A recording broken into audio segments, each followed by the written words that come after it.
getting texts in the break from friends who live in Washington, D.C., where I spent 30 years, people being shot all over the city, totally third world place, people living on the streets by the thousands. Do any members of Congress who are worried about QAnon notice this? Does Michael McCall notice this? What is happening to our capital city? They're allowing it to happen. Nothing's more infuriating than that, except maybe what's happening to Dr. Seuss. Because if it could happen to Dr. Seuss, it might happen to you. Dr. Seuss went from being a beloved childhood author to worse than Hitler in just a matter of days. On eBay, you are allowed to shop for copies of Mein Kampf. You can buy all the racist filth you want if it's about white fragility and Robin DiAngelo wrote it. But a number of Dr. Seuss books have been purged for, quote, offensive imagery. A spokesman from eBay put it this way, quote, eBay is currently sweeping our marketplace to remove these items. So now you're not even allowed to buy a used copy of Dr. Seuss's books. It's just too dangerous. Matt Walsh is the host of The Matt Walsh Show. He joins us tonight to explain what this means. Matt, thanks so much for coming on. I can't believe, A, I'm defending Dr. Seuss, and B, I think it's the big deal that I think it is. But I don't think I've seen a more depressing story, I don't know when, than eBay is making it impossible to buy used copies of Dr. Seuss books. Like, what does this portend? Seriously. Yeah, that's the thing. It's not just about Dr. Seuss. By the way, I thought that if the left was ever going to come after Dr. Seuss, it'd be for like promoting elder abuse with Hop on Pop or something like that. But they chose an even more absurd reason. But it's not just Dr. Seuss. The point is we have these major corporations that now have the ability and are exercising that ability to shut down speech that they find offensive. The question is not whether, oh, do they have the right to do it? I think that's totally the wrong question. Is it good for the country when major corporations can look at entire categories of speech and say, well, you're not allowed to see that anymore or read that. You can't read that book to your child anymore. We're just going to get rid of that. Is that a good situation for the country? I think obviously not. We ceded so much control to extremists without even knowing. If you're banning Dr. Seuss from eBay, you are by definition an extremist. I mean, that's what an extremist is. And yet they control our ability to buy books and to listen to music, and they control our pictures and everything we've ever written on the cloud, and like they control everything. Why didn't we realize we might come to a day like this? Yeah, well, that's a good question. And the point also is that if Amazon and eBay and these other companies say, well, we're not going to call Dr. Seuss a conservative author, but they've also been doing that where they've been shutting down conservative books and saying that's hate speech. Well, if Amazon just makes a blanket policy and says, well, conservative books are hate speech, then that means that those books aren't going to be published anymore because publishers are going to say there's no point in publishing a book that isn't going to be distributed. And that means that speech is just shut down entirely. That's why the Daily Wire just did a poll, in fact, and found that 2/3 of Americans are opposed to this kind of wokeism from corporate America for this very reason. By the way, you also mentioned, this is all happening with Dr. Seuss all at once. That's a good point because Dr. Seuss lived 100 years ago. His books, some of these books that are being banned right now have been in publication for 80 years. Yet we just decided right now that it's a problem. Just like over the summer, we decided that like 1,000 statues all of a sudden have to be torn down all at once. What does that tell you? It tells you that this is mass hysteria. That's what this is, and it should be. If for no other reason, there are a lot of reasons to oppose it, but we could oppose it simply on the fact that it's mass hysteria. Where all of these things are being taken down all at once. But with a purpose. I mean, they're demanding that you disavow your own ancestors, that you hate your own country, that, you hate the books you read to your own children. I mean, it's deep, I think. I appreciate your coming on tonight, Matt. Matt Walsh. Thanks a lot. James, avez-vous des informations pour nous sur le déconfinement en Belgique? Oh bah écoutez, ça de Warzé, c'est une question que tout le monde se pose évidemment.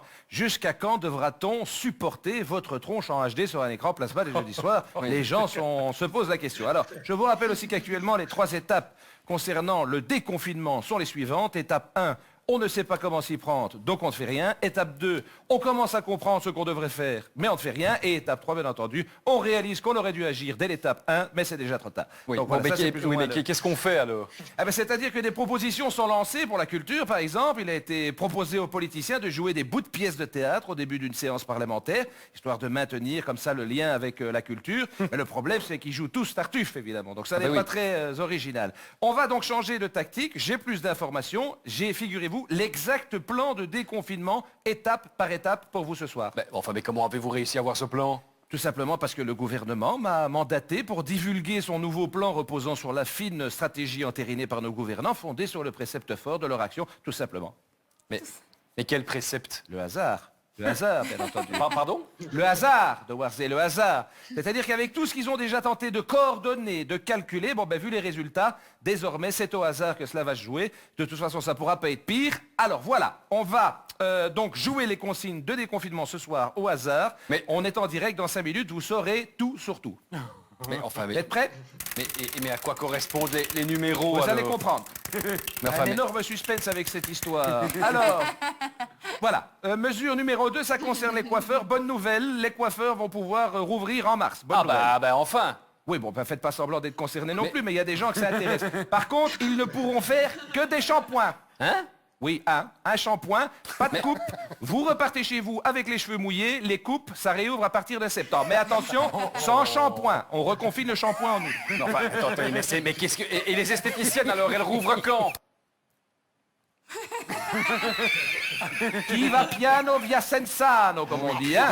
Ils n'ont pas dit que ça allait pas être cruel non plus, hein. C'est Bon, ça. vous savez, des incohérences, il n'y a eu que ça jusqu'à présent, bien maintenant, elles sont le fruit du hasard. Voilà, on ne peut plus rien leur reprocher, c'est plus simple. Allez, une autre mesure. C'est le numéro... mesure donc numéro 7. Donc ça concerne, oui, les contacts. Alors, le 2 février 2035, on pourra repasser à 2 contacts par personne. Quoi? À partir du 2 février 2035? C'est atterrant, vous n'écoutez pas quand je parle, j'ai pas dit à partir du 2 février 2035, j'ai dit le 2 février 2035. À partir du 3 février 2035, on revient à la mesure précédente. Enfin, là, c'était juste pour se détendre un petit peu. Un seul contact, mais avec quand même toutefois une nouveauté, un peu de flexibilité, je dirais, vous pouvez garder ce même contact pendant 83 ans. Alors choisissez bien votre personnage. Nouvelle mesure. Celle-ci, je pense... Ah bah tiens, nouveau la numéro 7, ça concerne les grandes vacances. Bonne nouvelle, en juillet, août, on pourra partir où on veut partout dans le monde. Ça, C'est formidable. formidable. Par contre, on ne pourra pas revenir. Ça, c'est le problème. Vous devrez rester là où vous serez parti, quoi. Quoi, en quarantaine? Ah non, pour toujours. Hein. Si vous partez, vous ne revenez plus jamais. Donc vous, si vous pouviez partir le 1er juillet de Warzé, ça nous arrangerait. Allez, une mesure supplémentaire. Je me demande si ce système était impartial, en fait. Moi, je... Ben, je ne sais pas. En tout cas, on tombe toujours sur la mesure 7. Alors, ça, c'est une chose extraordinaire. Les cinémas, bonne nouvelle, pourront rouvrir en septembre. Mais, bien évidemment, avec des mesures de précaution. Lesquelles? Ouais, oui, bah, j'imagine la distance entre les sièges, Oui. le gel, l'interdiction de manger durant la projection. Tout à fait. Ben, c'est pas du tout ça. Aïe, aïe, aïe. Après le popcorn gate, voici le pool gate. Bon, là, on va ouvrir des cinémas. On va lentement déconfiner. Mais vous n'avez pas le droit de vendre du popcorn. Là, je l'ai trouvé tellement drôle. Ah, bon, ben là, ils ont décidé d'ouvrir les hôtels pour la semaine de relâche. Ouais, les hôtels peuvent ouvrir, mais vous n'avez pas le droit d'ouvrir vos piscines.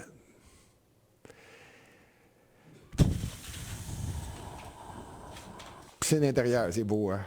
Il y aura personne? Ah ben oui, ben voilà, vous voyez que ça fonctionne, c'est un système qui est efficace. Il n'y aura personne et c'est ça qu'on veut. Allez, On va pas tenir toute l'année 2021 avec des nouvelles pareilles. Hein. 2021, mais qui vous parle de 2021? Là, je vous ai donné le calendrier pour les 5 années à venir, mon vieux. Mars 2021, 3e vague. Septembre 2021, 4e vague. Janvier 2022, 5e. Juin 2022, 6e. Et ainsi de suite jusqu'à la 39e vague en 2027. Hein. Par contre, je vous rassure, promis juré, après 2027, fini les vagues Covid. Ce sera terminé. Merci, hein. Oui, parce qu'à partir de 2027, ce sera remplacé par une invasion de zombies. Quoi? Ben oui, ben mon gaillard, après que tout le monde soit confiné chez soi pendant tant d'années, ce sont bien des zombies qui vont en ressortir à un moment, mon Dieu. Et c'est le hasard qui décide de ça. Ah ben non, ça c'est le bon sens.